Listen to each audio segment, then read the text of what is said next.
This is Switched On.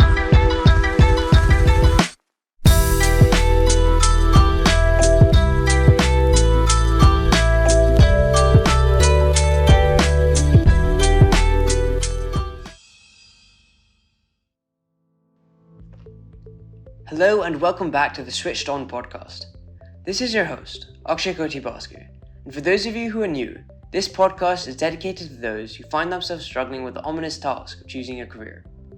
Regardless of whether you're one of those people or not, and if you would like to ease the process of figuring out what career is truly right for you, or simply gain a more knowledgeable and informed perspective, look no further. Every session will present a different job from a different sector, and explore exactly what each job entails, as well as the required interests to work in the field. Today we have a very special guest, Ms. Aarti Kelshikar. Ms. Kelshikar is the author of How India Works, making sense of a complex corporate culture, as well as How Women Work, fitting in and standing out in Asia. As many of you will know, an author is simply a person who writes stories, poems, or books, such as the two Ms. Kelshikar has written, both of which are based on the converging themes of leadership and cultural effectiveness. Ms. Kelshikar also happens to be a specialist in areas of human capital development, including training, coaching, and consulting, with 15 years of international experience. She is also an intercultural coach, and has conducted workshops and training programs for several multinational companies. Before discovering her passion in the areas of training and coaching, she worked for 7 years in the area of securities market compliance. She was educated at the Sydenham College of Commerce and Economics, and has an MBA and a bachelor's degree in commerce. Welcome, Ms. Kelshikar, and thank you very much for being here today on this podcast. It's a great pleasure to have you here. Thank you, Akshay. Really happy to be here as well. Firstly, Ms. Kelshikar, I think the listeners are probably most curious as to why you do what you do. How did you initially become interested in this field of profession?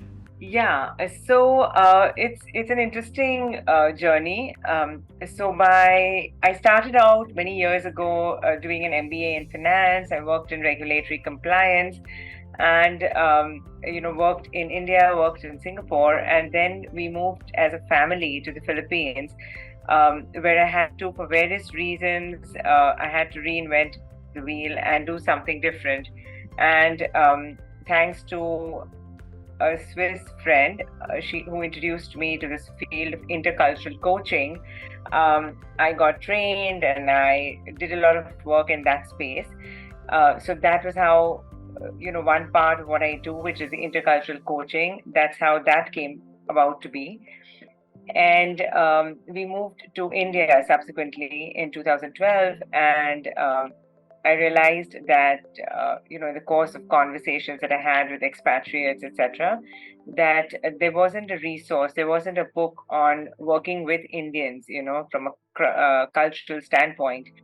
And because I had the experience, I had lived as an expatriate, I thought this would be an interesting space to write a book on. But honestly, writing was something that I always wanted to do. I wanted to be a journalist, when I started out in college, but we didn't have the kind of resources that you guys have now. Certainly a podcast like this would have helped. So I think when I got the first opportunity to write, I took the plunge and I haven't looked back. Sure. But if you were so confident and willing to do journalism, why did you start with finance? Yeah, so the thing is, at that time we didn't have, career counseling, we didn't have the options, etc. So it's not like I was very fixated about journalism. I wanted to write, but I don't think I hadn't thought it through, I didn't know what the options were. I wanted to write, but I don't think I would have been happy to be a journalist, if you know what I mean.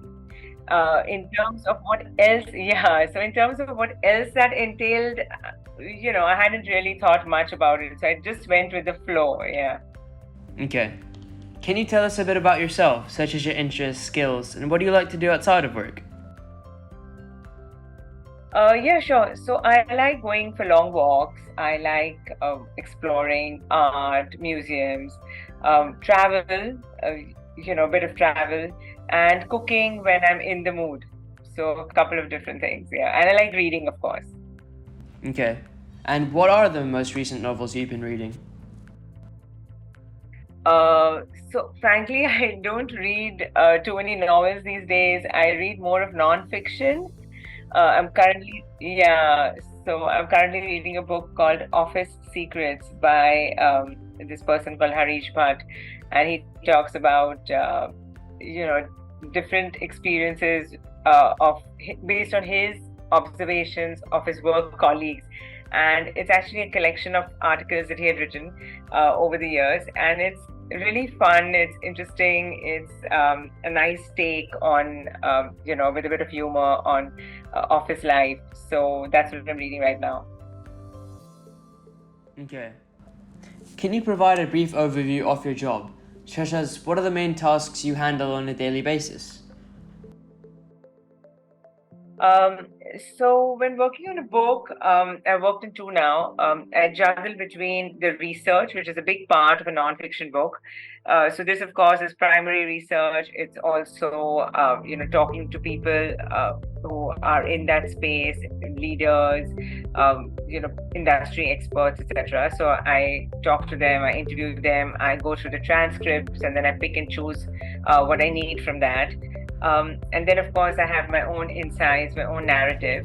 So you intersperse that with the with what I've got from others, and divide the book in its themes, into structure, and I write, I edit, I constantly improvise, rewrite until you sharpen it, you hone it until the narrative reads well. So this could involve working for a couple of hours. It could be 6 or 7 hours maximum in a day, because it's a creative pursuit. So it's not a fixed schedule in that sense. So this is in the run-up to finishing the manuscript, and then of course once it's over, then you hand it over to the publisher.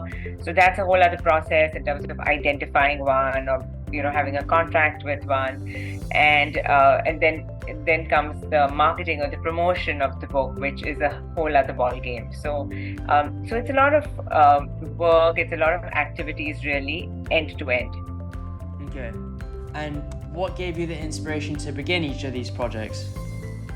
Yeah, so I think, as I mentioned earlier, it was the intercultural work that I was doing. As I mentioned, when we moved back to India, I realized that there wasn't a book on working with Indians. I'd seen one on working with the Germans, working with the Swiss, working with the Brits, but I hadn't seen one in India. So I thought it would be good to leverage my experience and my understanding of this space. In terms of the second one, which is around women and leadership, we were based in Singapore then, a few years ago, and I remember browsing through one of their bookshops, Kinokuniya, and I saw a lot of books on women leadership, but there was really not much from an Asian lens. It was mainly from a Western lens. And I thought that would be interesting to look at Asian women leaders through an Asian lens. So that's what led me to write that book. So basically, in both books, I've used a cultural lens, which is my interest, which is my forte, so to speak. And I've addressed both these books through that framework and that lens. Yeah. Considering the amount of research it must have taken to produce these books, how crucial would you say networking was towards their success? And what was the strategy you used to build these meaningful connections? Yeah, that's a good question. So it wasn't so much about networking as it was about knowing people who would then connect you to others who they thought would be valuable for you. So so that was a tricky one, especially for the second book, because we were based in Singapore and I was looking to speak to people across 6 Asian countries, China, Japan, Thailand, the Philippines, India, and Singapore. So that did take some time and effort in identifying people. And what I would do is I would approach a few people who I knew well or who regarded my work well, based on the earlier book, etc. And I would tell them, I give them a bit of a brief in terms of what exactly I was looking for, because somebody could be very great at their work, but I needed somebody to be articulate, somebody to not hold back in terms of sharing their opinion and sharing their insights, right? So, and culturally that is a little bit tricky in this part of the world. So I over time I had kind of I knew what I was doing, so I would share this brief with people as they before they connected me to people. So it took some time, but I do believe that it happens. It all falls in place well. So I wasn't in a huge rush, So I took my time. I mean, as I interviewed a few people, then I took a bit of break. Then I suddenly thought of someone else I could approach, things like that. So it started off with almost nothing, in the beginning, and then slowly, over time I built it up. So it was about knowing the right people who then knew the right people and who were willing to help. So that did make a difference. So I think that's pretty much the methodology. Yeah. Okay. And what are the biggest challenges that you face in your role, and how do you usually overcome them? So I think in terms of the biggest challenges, especially for an author, because a book is so onerous a project, it's such an extensive thing. I think staying the course is the biggest challenge. In fact, yeah. So in fact, there is some sort of statistic which somewhere that about 80 to 85% start writing a book, but they don't end up finishing it. So that's a big number. You have to persist through difficult periods. So it does involve some amount of time and persistence and discipline, and also to have a few people in your inner circle who will listen to you venting and who will cheer you on when needed. So because writing is essentially a solitary journey, right? So you're pretty much on your own. It's not like you have a team or anything in place. So I think these are some of the aspects to think about. Okay. And on the flip side, are there any particular aspects of your job that you find especially rewarding or fulfilling? Yeah, absolutely. I mean, it's a creative pursuit, right? So like, any creative pursuit, it's in creating something from scratch, right? I mean, you don't have a framework, you create it. You can write a book on any topic, on the style that you write, the process that you follow. It's entirely yours, right? So it's incredibly fulfilling, incredibly satisfying. And when the writing comes together, when it all comes, when you're happy with it, it's insightful, it's interesting, and you have a completed manuscript, I mean, it's an amazing feeling. And then when you see the final product, with the cover, it's an absolute joy. So so I think, that's for writing a book. But even I know people who write, small articles, blogs, small, like they don't have to write a book, but it's always very fulfilling, right? To see your work being appreciated, being read, being validated. So there's lots of great things about it when it finally comes together. Okay. And can you describe any common misconceptions or myths about your job or industry that students may have, and perhaps debunk any? I think it's the fact that, because writing does not really entail any entry norms or qualifications, right? I mean, anybody can write if they have a flair for writing or if they have an interest. So a lot of people, think that writing is easy, writing is glamorous, but in reality, as I've just mentioned, it's not easy. So just as you shouldn't judge a book by its cover, I don't think one should Yeah, go by don't the. trust the author either then. Yeah, absolutely. Yeah. So don't judge a book by its cover. Don't judge the author. So it's important to understand that it's not all glamorous or fun or easy. In fact, somebody told me the other day that there are more writers than there are readers. So it's easy to get in, but as I mentioned earlier, it's not so easy to finish writing whatever you are writing if it's a long project. For students wishing to apply for a job in your industry, what would you recommend as a degree they should aspire to attain? And what would you like to say to students who are considering a career path similar to yours? So I think here it depends on what students want to write and in what capacity. So do they want to get into journalism? Do they want to blog? Do they want to write content for digital media platforms? Or do they want to write a book?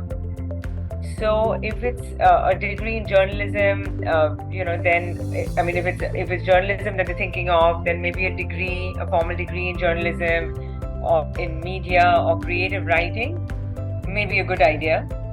But honestly, if one reads a fair amount and has a flair for writing, you don't really need a formal structured degree.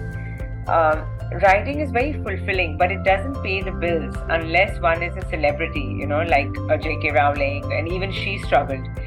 So I would tell people that, work for some years, build your experience and knowledge in your core job. And, once you're financially independent, that's when, and once you earn some experience, because it's also about building your perspectives, right, when it comes to writing, and that takes time and that takes experience. Yeah, so I would say that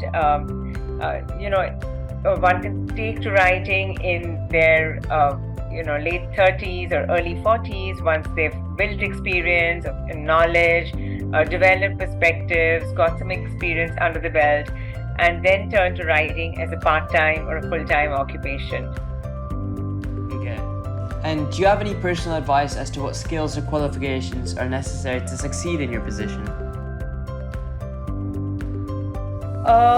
So I think if you look at writing, there are two aspects, especially from my perspective as an author. It could be fiction, it could be non-fiction, right?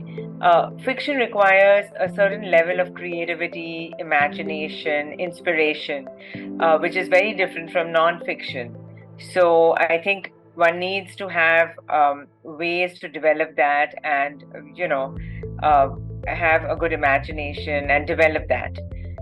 In terms of nonfiction, it's easier, I would imagine, because it requires an element of being able to research and the ability to condense your insights in a palatable format. So in that sense, it's a little easier because you have a structured environment, a structured framework. So these days, it's not just the writing you need to be good at. You also have to be able to speak about your book at different forums. You have to learn how to be savvy with the marketing of your book. So it's not just being able to write, but it's also being able to articulate, being able to speak at different places, have some ability to, have public speaking, and also being able to promote it on LinkedIn or social media, different platforms, etc., right? Which is a whole different ballgame from writing, because a lot of authors tend to be, or at least in the past, they tended to be more, introvertish, or people who were shy of the limelight, and and then suddenly you realize that the work is not over after the book is written and the book is launched. The difficult part begins then, and that was my experience and learning after the first book. And it was a hell of a journey because I wasn't prepared for it. I was by nature reticent, and it's been a lot of learning and a lot of pushing myself, out of my comfort zone. So so it's a lot of that. And in terms of what are some requirements, I think it's important to be clear why you want to write. what are your motivations? Are you doing it as a career? Are you doing it as a passion? Are you doing it just to advance your own career, which could be related to consulting or something else? So whatever it is, be clear as to your motivation, and that helps to stay the course. And then discipline and focus is very key to finishing it. And so it's good to have a few accountability partners, people who will give you positive energy and sustain you. Despite the difficulties that you just mentioned, would you still say that you enjoy your job as an author? Yeah, absolutely, 100%. Which job doesn't have challenges, right? So, it's different, but absolutely. What it gives you, right, is enormous amount of fulfillment and validation as well, right? At the end, when you hear from people who you don't know and they say, "Hey, we liked your book and we learned from it," etc., etc. So it's absolutely very, very fulfilling on so many different levels. And even if and whatever capacity people will write, I think it's incredibly it's also something that they will learn from, right? You always learn, you sharpen your own thoughts, you sharpen your own perspectives, and as you research, as you meet different kinds of people, there's lots to learn and grow.